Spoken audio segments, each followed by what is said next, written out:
अध्याय 4 दिव्य ज्ञान। भगवान श्री कृष्ण ने कहा, मैंने इस अमर योग विद्या का उपदेश सूर्यदेव विवस्वान को दिया और विवस्वान ने मनुष्यों के पिता मनु को उपदेश दिया और मनु ने इसका उपदेश इक्ष्वाकु को दिया। आज मेरे द्वारा वही यह प्राचीन योग यानी परमेश्वर के साथ अपने संबंध का विज्ञान तुमसे कहा जा रहा है, क्योंकि तुम मेरे भक्त तथा मित्र हो। अतः तुम इस विज्ञान के दिव्य रहस्य को समझ सकते हो।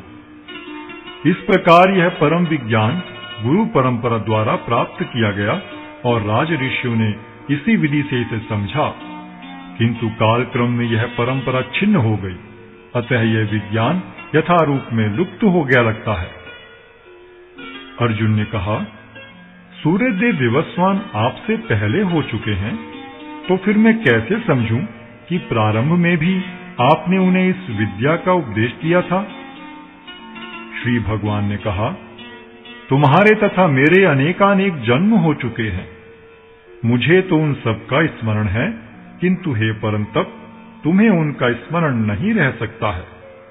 यद्यपि मैं अजन्मा तथा अविनाशी हूं और यद्यपि मैं समस्त जीवों का स्वामी हूं, तो भी प्रत्येक युग में मैं अपने आदि दिव्य रूप में प्रकट होता हूं।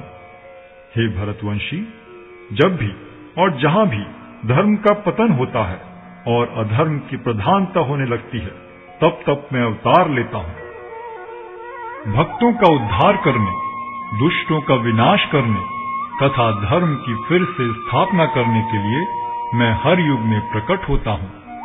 हे अर्जुन, जो मेरे आविर्भाव तथा कर्मों की दिव्य प्रकृति को जानता है, वह इस शरीर को छोड़ने पर इस भौतिक संसार में पुनः जन्म नहीं लेता, अपितु मेरे सनातन धाम को प्राप्त होता है।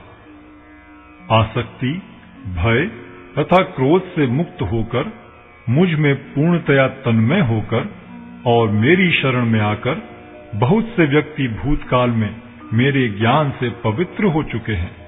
इस प्रकार से उन सबों ने मेरे प्रति दिव्य प्रेम को प्राप्त किया है। जिस भाव से सारे लोग मेरी शरण ग्रहण करते हैं, उसी के अनुरूप मैं उन्हें फल देता हूं। हे पार्थ, प्रत्येक व्यक्ति सभी प्रकार से मेरे पथ का अनुगमन करता है। इस संसार में मनुष्य सकाम कर्मों में सिद्धि चाहते हैं, फलस्वरूप वे देवताओं की पूजा करते हैं। निस्संदेह संसार में मनुष्य को सकाम कर्म का फल शीघ्र प्राप्त होता है। प्रकृति के तीनों गुणों और उनसे संबद्ध कर्म के अनुसार मेरे द्वारा मानव समाज के 4 विभाग रचे गए। यद्यपि मैं इस व्यवस्था का सृष्टा हूं, किंतु तुम यह जान लो कि मैं इतने पर भी अव्यय अकर्ता हूं। मुझ पर किसी कर्म का प्रभाव नहीं पड़ता, न ही मैं कर्म फल की कामना करता हूं। जो मेरे संबंध में सत्य को जानता है, वह भी कर्मों के फल के पाश में नहीं बंधता। प्राचीन काल में समस्त मुक्तात्माओं ने मेरी दिव्य प्रकृति को जान करके ही कर्म किया। अतः तुम्हें चाहिए कि उनके पद चिन्हों का अनुसरण करते हुए अपने कर्तव्य का पालन करो। कर्म क्या है और अकर्म क्या है, इसे निश्चित करने में बुद्धिमान व्यक्ति भी मोहग्रस्त हो जाते हैं। अतः मैं तुमको बताऊंगा कि कर्म क्या है, जिसे जानकर तुम सारे अशुभ से मुक्त हो सकोगे। कर्म की बारीकियों को समझना अत्यंत कठिन है। अतः मनुष्य को चाहिए कि वह यह ठीक से जाने कि कर्म क्या है, विकर्म क्या है और अकर्म क्या है। जो मनुष्य कर्म में अकर्म और अकर्म में कर्म देखता है, वह सभी मनुष्यों में बुद्धिमान है और सब प्रकार के कर्मों में प्रवृत्त रहकर भी दिव्य स्थिति में रहता है। जिस व्यक्ति का प्रत्येक प्रयास इंद्रिय तृप्ति की कामना से रहित होता है, उसे पूर्ण ज्ञानी समझा जाता है। उसे ही साधु पुरुष ऐसा करता कहते हैं, जिसने पूर्ण ज्ञान की अग्नि से कर्म फलों को भस्मसात कर दिया है। अपने कर्म फलों की सारी आसक्ति को त्याग कर सदैव संतुष्ट तथा स्वतंत्र रहकर वह सभी प्रकार के कार्यों में व्यस्त रहकर भी कोई सकाम कर्म नहीं करता।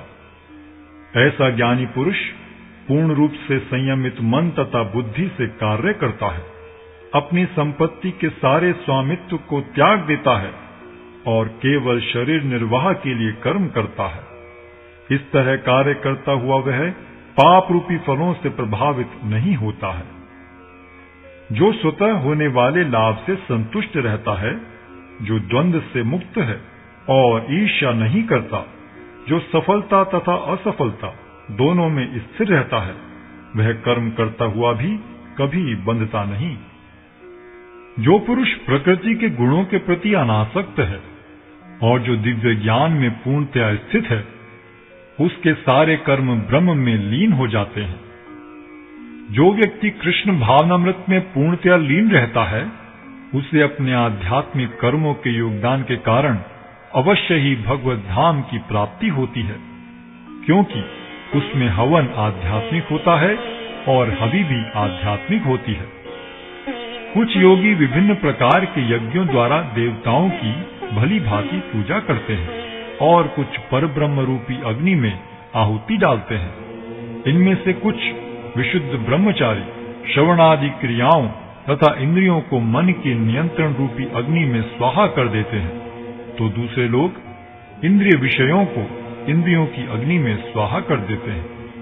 दूसरे जो मन तथा इंद्रियों को वश में करके आत्म साक्षात्कार करना चाहते हैं, संपूर्ण इंद्रियों तथा प्राणवायु के कार्यों को संयमित मन रूपी अग्नि में आहुति कर देते हैं। कठोर व्रत अंगीकार करके कुछ लोग अपनी संपत्ति का त्याग करके कुछ कठिन तपस्या द्वारा, कुछ अष्टांग योग पद्धति के अभ्यास द्वारा अथवा दिव्य ज्ञान में उन्नति करने के लिए वेदों के अध्ययन द्वारा प्रबुद्ध बनते हैं। अन्य लोग भी हैं जो समाधि में रहने के लिए श्वास को रोके रहते हैं। वे अपान में प्राण को और प्राण में अपान को रोकने का अभ्यास करते हैं और अंत में प्राण अपान को रोककर समाधि में रहते हैं। अन्य योगी कम भोजन करके प्राण की प्राण में ही आहुति देते हैं। ये सभी यज्ञ करने वाले यज्ञों का अर्थ जानने के कारण पाप कर्मों से मुक्त हो जाते हैं और यज्ञों के फल रूपी अमृत को चखकर परम दिव्य आकाश की ओर बढ़ते जाते हैं। हे कुरुश्रेष्ठ, जब यज्ञ के बिना मनुष्य इस लोक में या तो इस जीवन में ही सुखपूर्वक नहीं रह सकता, तो फिर अगले जन्म में कैसे रह सकेगा? ये विभिन्न प्रकार के यज्ञ वेद सम्मत हैं और ये सभी विभिन्न प्रकार के कर्मों से उत्पन्न हैं। इन्हें इस रूप में जानने पर तुम मुक्त हो जाओगे। हे परंतप, द्रव्य यज्ञ से ज्ञान यज्ञ श्रेष्ठ है। हे पार्थ, अंततो गत्वा सारे कर्म यज्ञों का अवसान दिव्य ज्ञान में होता है। तुम गुरु के पास जाकर सत्य को जानने का प्रयास करो, उनसे विनीत होकर जिज्ञासा करो और उनकी सेवा करो। स्वरूप सिद्ध व्यक्ति तुम्हें ज्ञान प्रदान कर सकते हैं, क्योंकि उन्होंने सत्य का दर्शन किया है। स्वरूप सिद्ध व्यक्ति से वास्तविक ज्ञान प्राप्त कर चुकने पर तुम पुनः कभी ऐसे मोह को प्राप्त नहीं होगे, क्योंकि इस ज्ञान के द्वारा तुम देख सकोगे कि सभी जीव परमात्मा के अंश स्वरूप हैं, अर्थात वे सब मेरे हैं। यदि तुम्हें समस्त पापियों में भी सर्वाधिक पापी समझा जाए, तो भी तुम दिव्य ज्ञान रूपी नाव में स्थित होकर दुख सागर को पार करने में समर्थ होगे। जैसे प्रज्वलित अग्नि ईंधन को भस्म कर देती है, उसी तरह हे अर्जुन, ज्ञान रूपी अग्नि भौतिक कर्मों के समस्त फलों को जला डालती है। इस संसार में दिव्य ज्ञान के समान कुछ भी उदात्त तथा शुद्ध नहीं है। ऐसा ज्ञान समस्त योग का परिपक्व फल है। जो व्यक्ति भक्ति में सिद्ध हो जाता है, वह यथा समय अपने अंतर में इस ज्ञान का आस्वादन करता है। जो श्रद्धालु दिव्य ज्ञान में समर्पित हैं और जिसने इंद्रियों को वश में कर लिया है, वह इस ज्ञान को प्राप्त करने का अधिकारी है और इसे प्राप्त करते ही वह तुरंत आध्यात्मिक शांति को प्राप्त होता है। किंतु जो अज्ञानी तथा श्रद्धा विहीन व्यक्ति शास्त्रों में संदेह करते हैं, वे भगवत भावनामृत नहीं प्राप्त करते, अपितु नीचे गिर जाते हैं। संशयात्मा के लिए ना तो इस लोक में न ही परलोक में कोई सुख है। जो व्यक्ति अपने कर्म फलों का परित्याग करते हुए भक्ति करता है और जिसके संशय दिव्य ज्ञान द्वारा विनष्ट हो चुके हैं, वही वास्तव में आत्मपरायण है। हे धनंजय, वह कर्मों के बंधन से नहीं बंधता।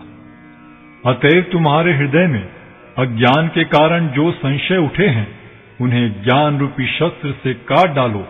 हे भारत, तुम योग से समन्वित होकर खड़े हो और युद्ध करो।